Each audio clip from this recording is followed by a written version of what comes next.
Hey there, Wargamers, Justin the Arm Painter here from Death Ray Designs, and today we're going to do something a little bit different. Rather than cover a traditional tutorial, we're going to cover a topic that was requested by one of the members from our Facebook group, the Tap Garrison. Justin Daff sent me a message and he said, "Hey Justin, you're doing a lot of tutorials recently and you're using an airbrush quite consistently, but you're not actually showing us how you thin the paints to go through an airbrush." He also went on to say he'd like to see some kind of general mechanics of how the airbrush works, maybe a field stripping and some basic usage. So during today's tutorial, I'm going to show you guys how to thin paints to go through an airbrush and show you a little bit of how an airbrush operates. Now this will be a little bit different because the airbrush you guys might use may be different than what I've got because I'm using some Badger stuff, but the general principles will still apply. So I'd like to thank you again for asking this question, Daff. Let's get into it.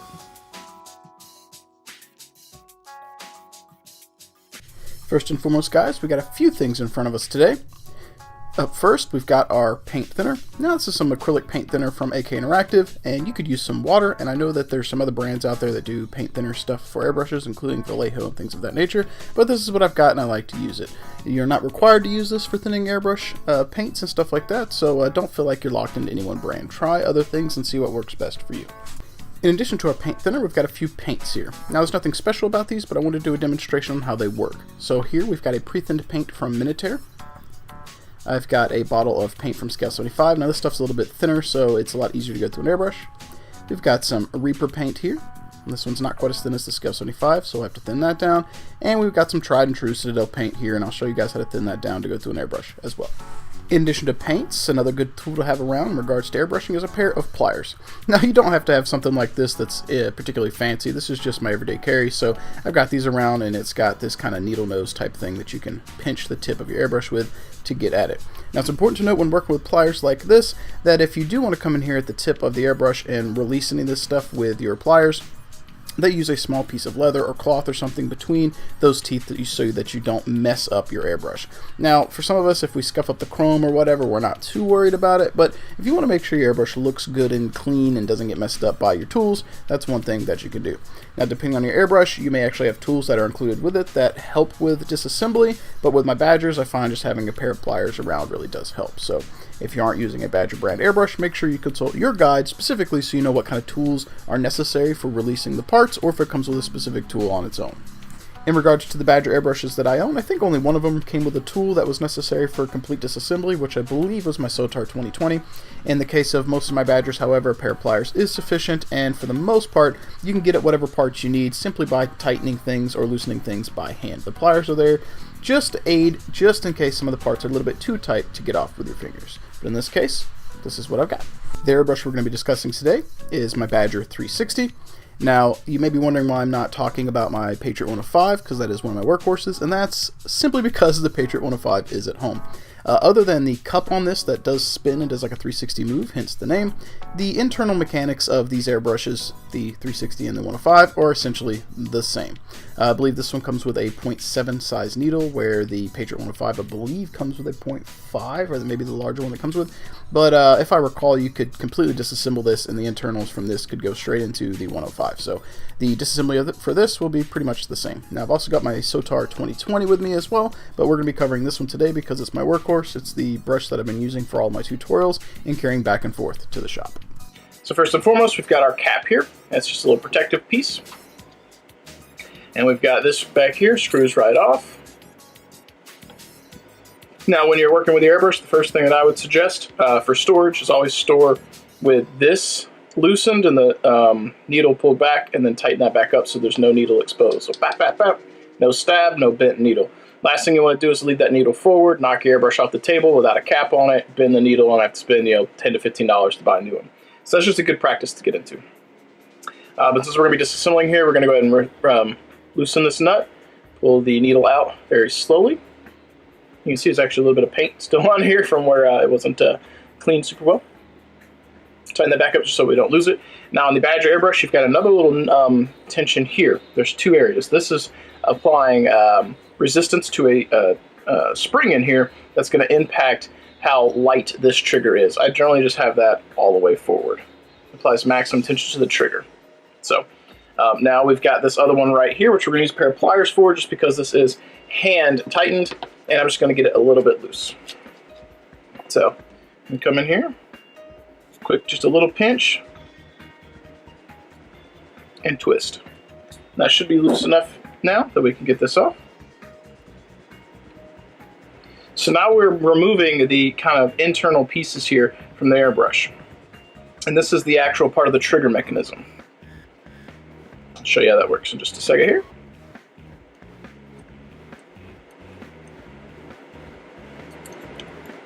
Lay that down right there. Now when you do this, this is going to be released. That's actually held in by the needle. And then you've got this little piece here. Don't lose this. Okay, so now we basically got this taken apart.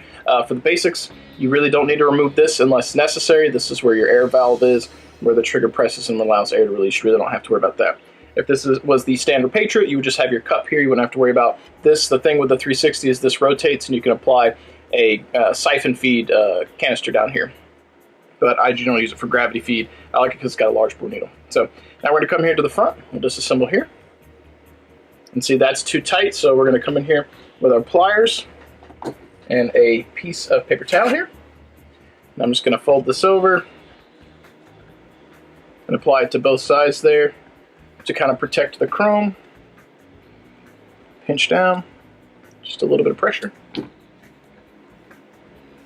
Now this you may have to remove occasionally because sometimes paint gets gummed up in there or it gets gummed around this as it is right now. So a little bit of airbrush cleaner will clean that right up.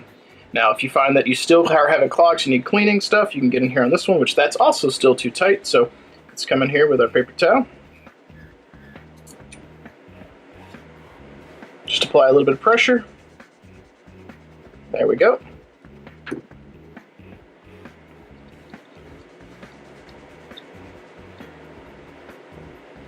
Be careful not to lose this. So if you're ever having clogs, these are the areas. First of all, you want to check this and see if there's any paint clogged up on here. It could be paint caked up inside of this. Clean that out. And then there you go. There could be some paint down in here you have to get in there and get to. Not a big deal. Just I got a little bit of water here. Clean that out just a smidge. You know, so if you've got some pipe cleaners and stuff, you can get in there and clean out caked up paint. It's not a huge ordeal. Just don't use anything that's ultra abrasive, like a crazy hard metal one. Something that's really soft and stiff enough to clean, but not enough to scratch the chrome or mess anything up. You don't want that to happen. You know, so don't use pipe cleaners with a metal core on them, or if you do, be very careful not to scratch anything. So reassembly on that, it's pretty simple. We'll just take this right here, slot that right in there. This goes over the top. And there's a little O-ring sitting here as well, so we're going to get that nice hand tighten, torque it. And before we move on here, I'm going to use a little bit of airbrush cleaner. Get some on paper towel.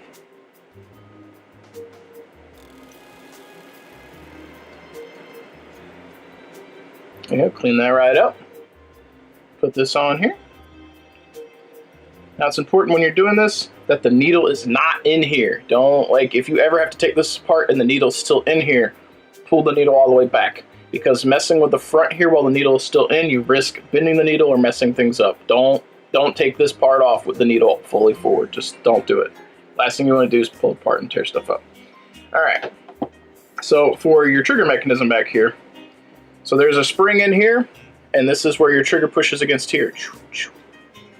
So pretty simple, and this little thing right here is what adjusts your tension on that spring. You can see there's a spring in there. You generally won't have to disassemble that. You probably get the tension set where you want it and pretty much leave it alone. So for reassembly here, you want to pull this back, and so because it only goes in one way. If you get it turned the wrong way, it won't go. So I pull it back to where it makes sure it's good. Slot it in here.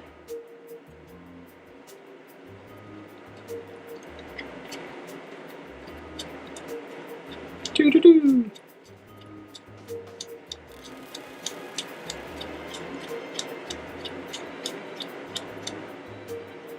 Got that hand tightened.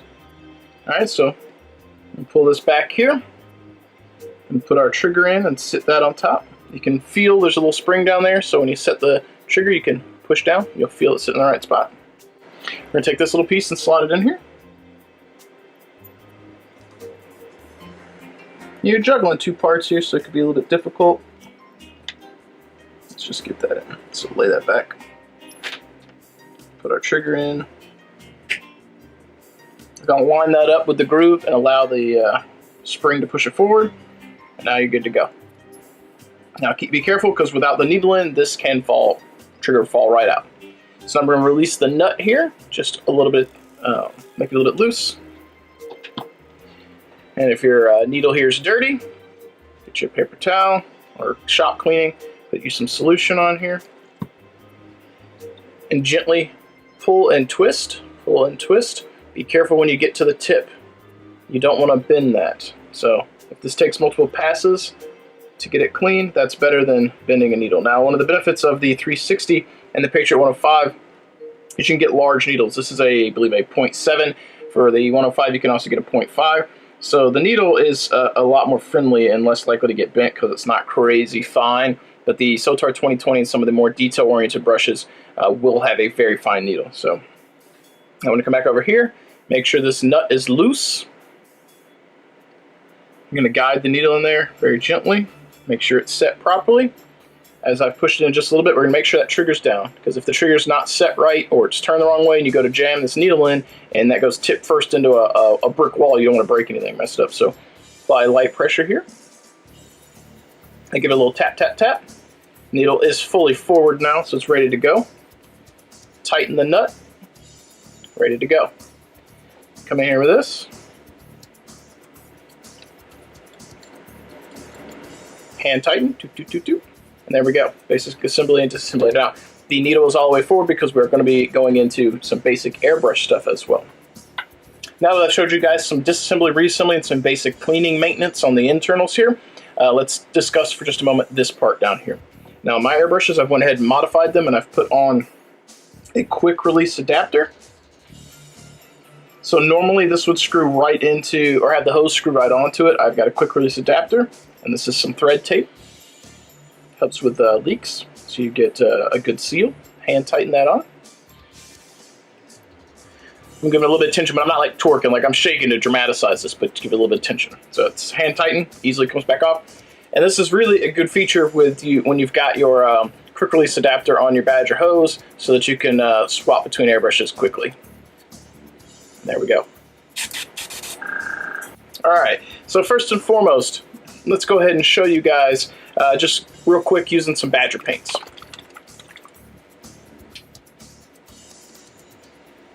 So not thin, straight into the reservoir, ready to go. So we're gonna come over here, and as we've done in other tutorials, we'll spray on the back of our hand first. Getting some flow, and then we can do some spraying.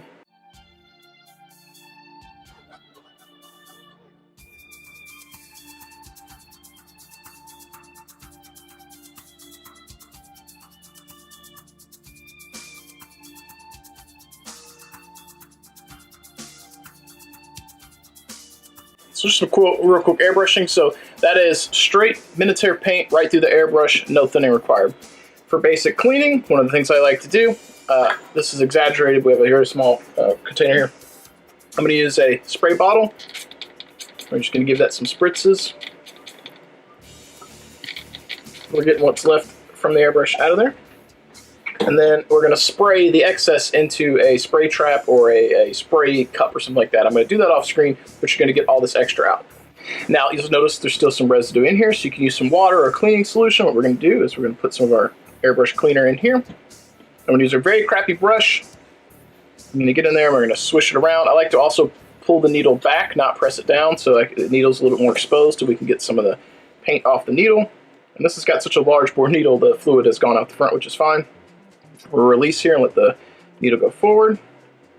Now we're going to have our paper towel ready. Don't press down on the needle, so pull back, press down, and then you're going to spray. This is called backwashing or backflow. What that's doing is that's forcing the fluid, instead of coming out the front, it's coming back up and out, so it's helping force paint out, which is really good. So come in here, use our paper towel, clean out the cup, and again, if this is a 105, this reservoir will be bigger and we can see the needle a little bit easier, which is why for this particular model, I've got a longer paintbrush that'll fit down in there, right? It'll get all the way down into here. So, but now that's clean, give it a little spritz, make sure that there's no paint still in there, looks good. All right, so we've done some basic maintenance on this, takedown, setup, a little bit of cleaning. We've ran an airbrush ready paint through this and cleaned up the reservoir. So what would we do if we wanted to go about putting some paint through this that's not airbrush ready? So let's start with our dark highlight from Reaper. So first thing I like to do, we're actually going to exploit the cup here. I could turn it so it's easier to show. I'm going to pop this open. And when you're mixing in the airbrush in the reservoir, which is one benefit, I like to preload our airbrush thinner here, fill up the reservoir there. So we're going to put like 3 drops. And there's no exact science to this. When you mix paints, you just got to get used to it. And if it comes out too thin, add a little bit more. It's better to be too thin and add more than to be too thick and get a clog. So we did 3 drops of that. So let's just go ahead and do like 3 drops of this. 1, 2. And you'll notice I've put it on the side of the cup here, so it's not thick going down in there. I want to mix it on the side and allow it to run down. So we've got a crappy brush here. We're just going to give it a little swirly swirl. And after we're done swirling, we're just going to drag the side here and let that paint go down the side of the cup, down into the reservoir. And now we can see there's a little bit down in there, so we're going to test on the back of our hand first here.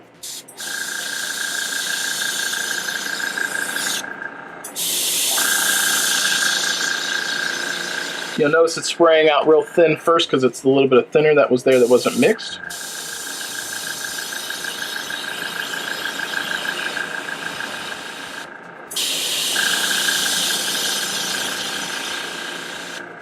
It looks like it's coming out a little bit too thin, so we need a little bit more paint to our mix ratio, which is fine. So let's go ahead and put our 2 drops in here.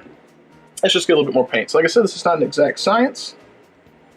I usually try a 1-to-1 ratio and then adjust from there.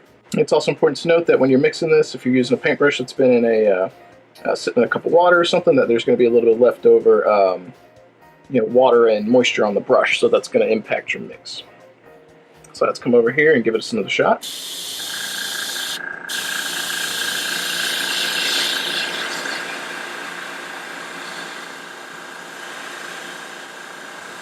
I think we're good to go. So here we go.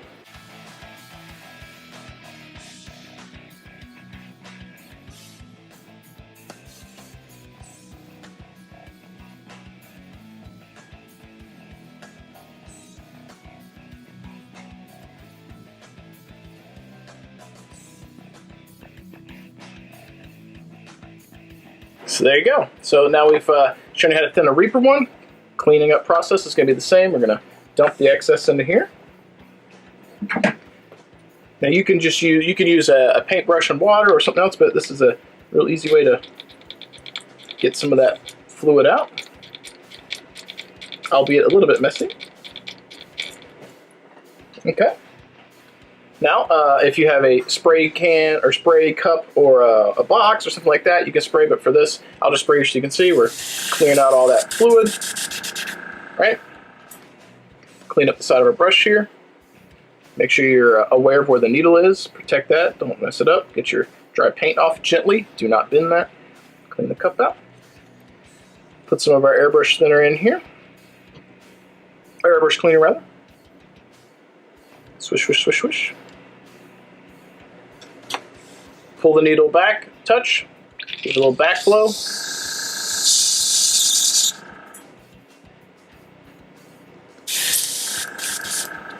Now we're going to put a little bit more fluid in here and really make sure that it's clean. I don't see any thick amounts of brown coming through, so I think we're good to go. So switch over here and let's thin down some Scale 75 Fantasy Games color here. Give it a good shake. First thing we're going to do, same thing we did the other one, we're going to put a little thinner in here. Okay, so I got 6 drops in there right now because this thing throws paint and it's got a long neck. So we're going to come in here and put, probably like, let's go with like 8.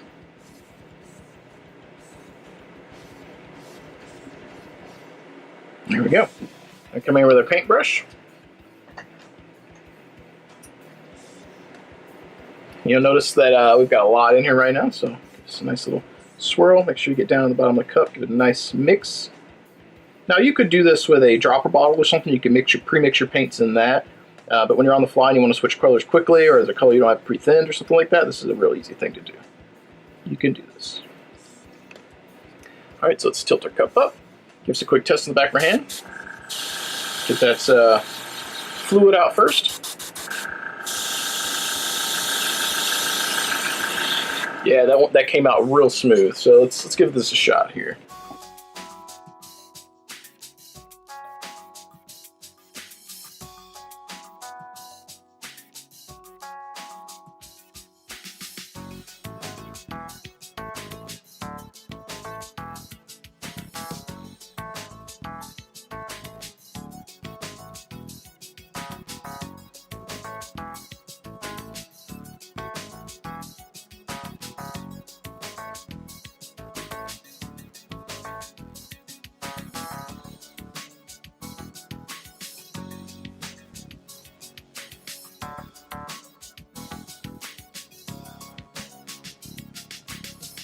There you go.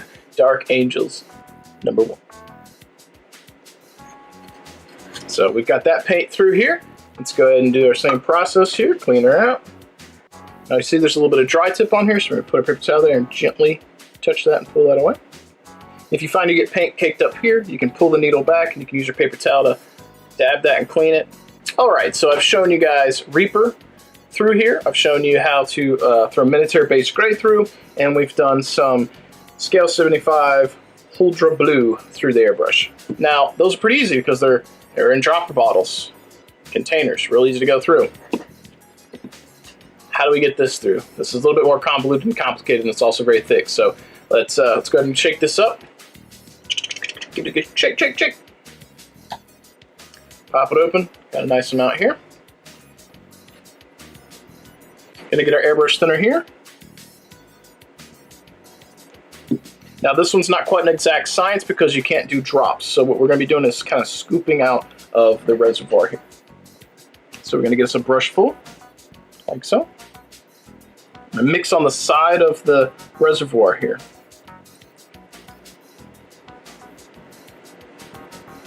And the consistency you're kind of looking for is kind of like milk, but each paint's a little bit different. Some will need to be a little bit thinner, some a little bit thicker, you know, it just depends. And then depending on how thin you get it, you get different effects with translucent type aspects. So you're gonna have to kind of tinker with this, but this is in essence to give you guys some basics on things you can do. So let's give it a test on the back of our hand here. There we go, looks nice. Let's see what we could do with this red paint here.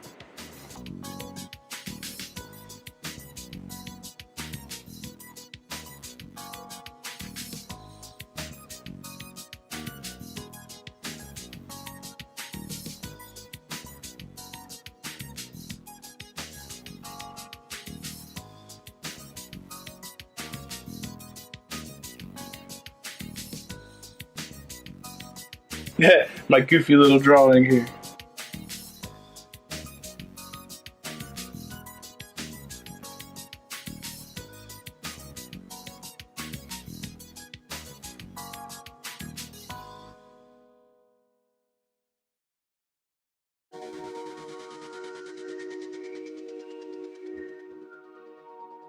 And there you go.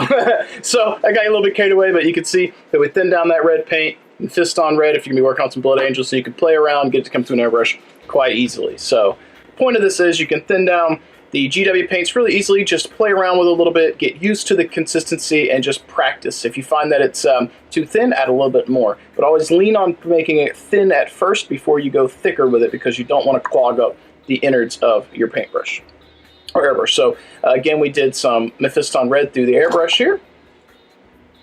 We did some of this from Scale 75. We did some Reaper. We did some base gray from Minotaur. And all those effects turned out very easy and very smooth. So you can do this, I'm quite confident. If you have any other questions about airbrushing, feel free to comment below. All right, I think we've covered the basics of airbrushing pretty well. Remember, if you want to thin down paints to go through your airbrush, to lean on the side of being thin versus thick. You can always come back and add more paint to get your mixture correct, but if you force thick paint down into the airbrush and get it stuck, you're going to create a big headache for yourself in regards to having to clean out the airbrush, possibly even having to disassemble it, and that's something you don't really want to have to do. If you get into a rhythm of getting your mixtures correct, your cleanup process is going to be pretty simple, and you can switch colors or start your paint sessions up really, really fast and not have to worry about not being able to get your paint to flow. If you enjoyed this video, make sure you like and subscribe, ding the little bell so you get alerts when we put up new content. And if you have any questions, critiques, concerns, thoughts, or even ideas for things you'd like to see us do, sound off in the comments below. We're committed to putting out better content and pushing that envelope and making sure our quality is better. And who better to tell us what we can do to improve or what they'd like to see than you guys, our viewers. If you happen to have any airbrush work you'd like to share with us, make sure you consider joining our Facebook group, the Tap Garrison, where you can share all of your hobby-related goodness with like-minded individuals like myself, as well as the rest of the DRD team. If you'd like to help support what we're doing over here, make sure you check out deathrowdesigns.com. Anything you do over there helps keep the lights on, helps keep me employed so I can continue to produce content for you guys, which I love to do. I'd like to thank you guys again for watching. I enjoyed doing today's tutorial because it was something different and I got to kind of take a step back and just show how to use tools rather than an actual technique. So it was a pleasant change of pace for me. Hopefully you guys learned something. Hopefully you enjoyed this, or maybe you just enjoyed kind of hanging out with me, which is fun too. As always, happy wargaming folks, keep on painting, and I'll see you guys during the next video.